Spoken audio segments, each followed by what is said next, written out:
Injil Markus pasal 15 sampai yang ke-16. Yesus di hadapan Pilatus. Pagi-pagi benar imam-imam kepala bersama tua-tua dan ahli-ahli Taurat dan seluruh mahkamah agama sudah bulat mufakatnya. Mereka membelenggu Yesus lalu membawanya dan menyerahkannya kepada Pilatus. Pilatus bertanya kepadanya, "Engkaukah raja orang Yahudi?" Jawab Yesus, "Engkau sendiri mengatakannya." Lalu imam-imam kepala mengajukan banyak tuduhan terhadap dia. Pilatus bertanya pula katanya, "Tidakkah engkau memberi jawab? Lihatlah betapa banyaknya tuduhan mereka terhadap engkau." Tetapi Yesus sama sekali tidak menjawab lagi, sehingga Pilatus merasa heran.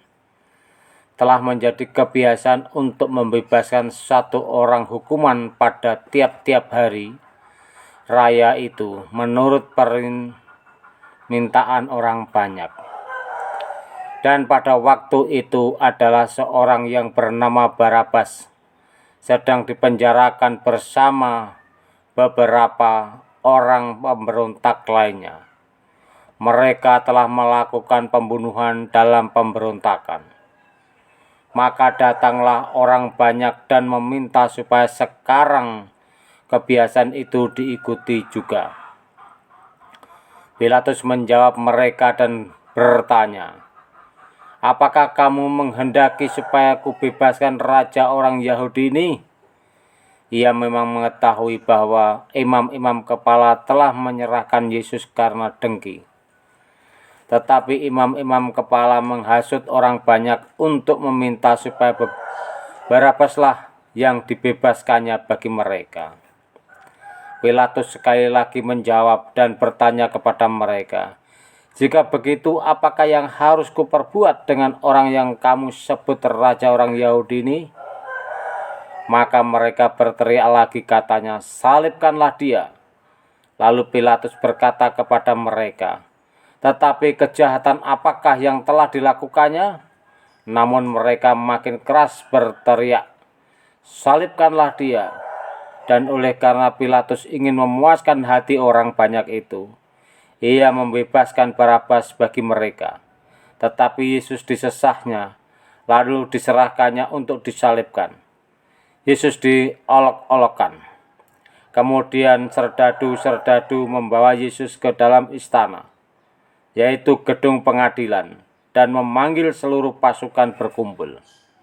Mereka mengenakan jubah ungu, kepadanya menganyam sebuah mahkota duri dan menaruhnya di atas kepalanya. Kemudian mereka mulai memberi hormat kepadanya. Katanya, "Salam, hai raja orang Yahudi." Mereka memukul kepalanya dengan buluh dan meludahinya dan berlutut menyembahnya. Sesudah mengolok-ngolokkan dia, mereka menanggalkan jubah ungu itu daripadanya dan mengenakan pula pakaiannya kepadanya. Yesus disalibkan. Kemudian Yesus dibawa keluar untuk disalibkan. Pada waktu itu lewat seorang yang bernama Simon, orang Kirene, ayah Alexander dan Rufus, yang baru datang dari luar kota, dan orang itu mereka paksa untuk memikul salib Yesus. Mereka membawa Yesus ke tempat yang bernama Golgota, yang berarti tempat tengkorak. Lalu mereka memberi anggur bercampur mur kepadanya, tetapi menolaknya. Kemudian ia menyalibkan dia, lalu mereka membagi pakaiannya dengan membuang undi atasnya, untuk menemukan bagian masing-masing. Hari jam 9 ketika ia disalibkan, dan alasan mengapa ia dihukum disebut pada tulisan yang terpasang di situ, Raja orang Yahudi. Bersama dengan dia disalibkan dua orang penyamun, seorang di sebelah kanannya dan seorang di sebelah kirinya. Demikianlah genaplah nas Alkitab yang berbunyi, ia akan terhitung di antara orang-orang durhaka. Orang-orang yang lewat di sana menghujat dia dan sambil menggelengkan kepala mereka berkata, hai engkau yang mau merubuhkan bait suci dan mau membangunnya kembali dalam 3 hari. Turunlah dari salib itu dan selamatkanlah dirimu. Demikian juga imam-imam kepala bersama-sama ahli Taurat mengolok-olokkan dia di antara mereka sendiri, dan mereka berkata, orang lain ia selamatkan, tetapi dirinya sendiri tidak dapat diselamatkan. Baiklah Mesias, Raja Israel itu, turun dari salib itu supaya kita lihat dan percaya. Bahkan kedua orang yang disalibkan bersama-sama dengan dia mencela dia juga.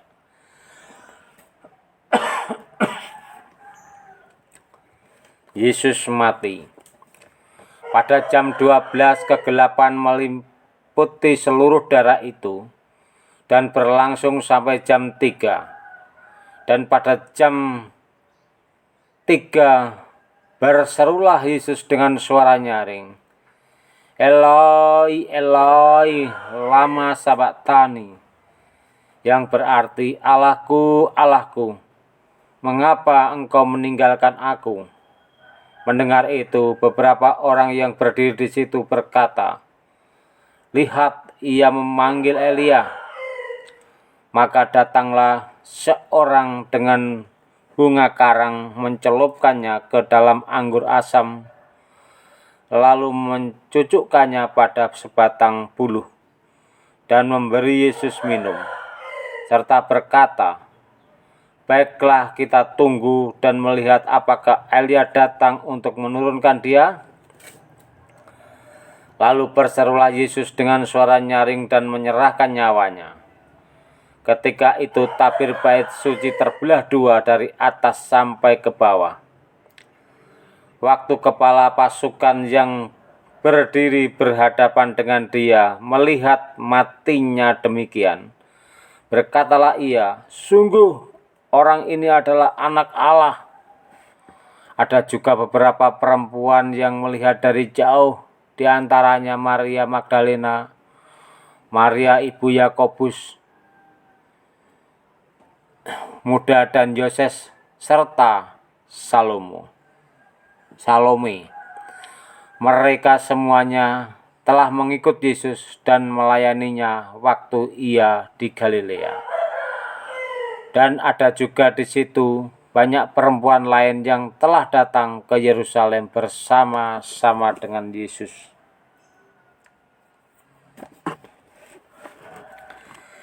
Yesus dikuburkan. Sementara itu hari mulai malam, dan hari itu adalah hari persiapan, yaitu hari menjelang Sabat. Karena itu Yusuf, orang Arimatea, seorang anggota majelis besar yang terkemuka, yang juga menantikan kerajaan Allah, memberanikan diri menghadap Pilatus dan meminta mayat Yesus. Pilatus heran waktu mendengar bahwa Yesus sudah mati. Maka ia memanggil kepala pasukan dan bertanya kepadanya, apakah Yesus sudah mati? Sesudah didengarnya keterangan kepala pasukan, ia berkenan memberikan mayat itu kepada Yusuf.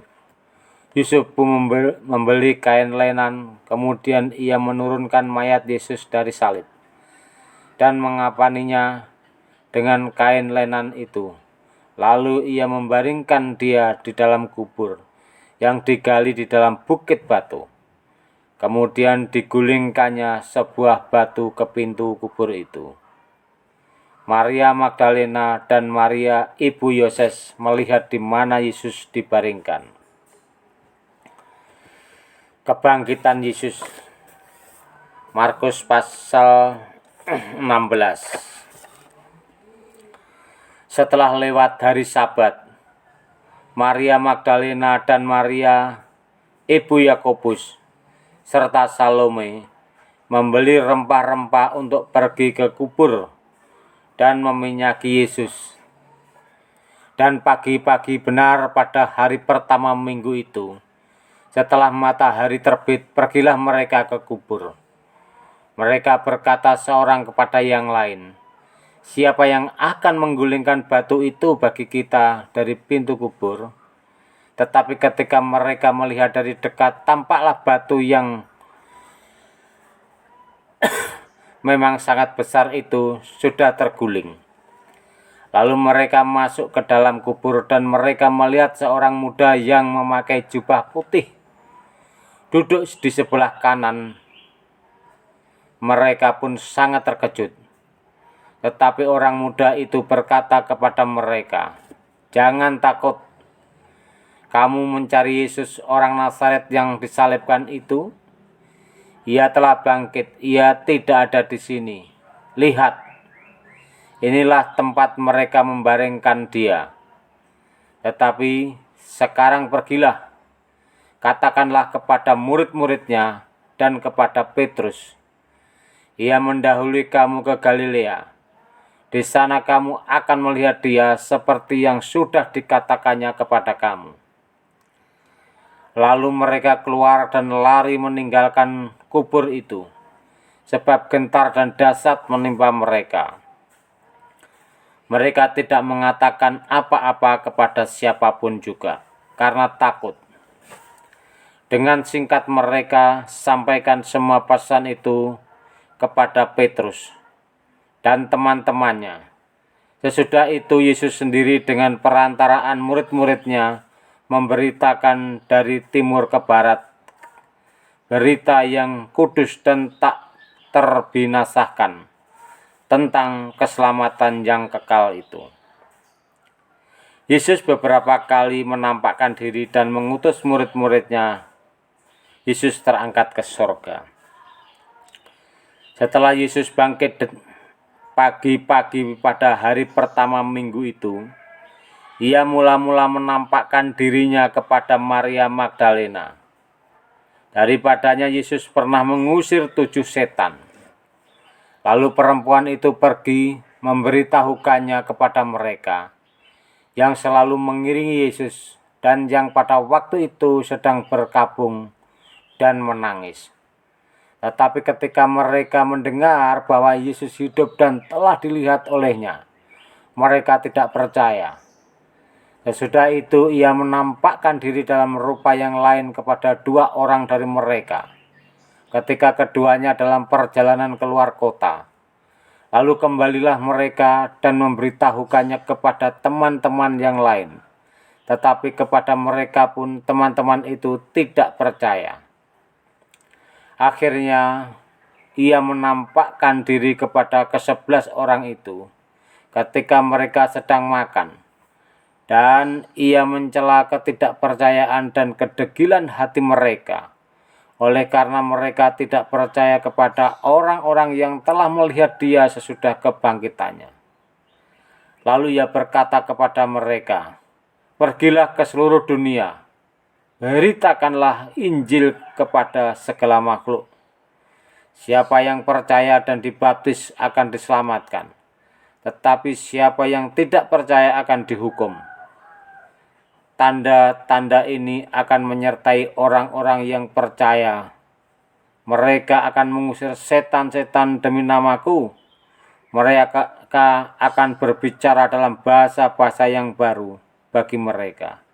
Mereka akan memegang ular dan sekalipun mereka minum racun maut, mereka tidak akan mendapat celaka. Mereka akan meletakkan tangannya atas orang sakit dan orang itu akan sembuh." Sesudah Tuhan Yesus berbicara demikian kepada mereka, terangkatlah ia ke surga, lalu duduk di sebelah kanan Allah. Mereka pun pergilah memberitakan Injil ke seluruh penjuru, dan Tuhan turut bekerja dan meneguhkan firman itu. dengan tanda-tanda yang menyertainya. Haleluya. Amin.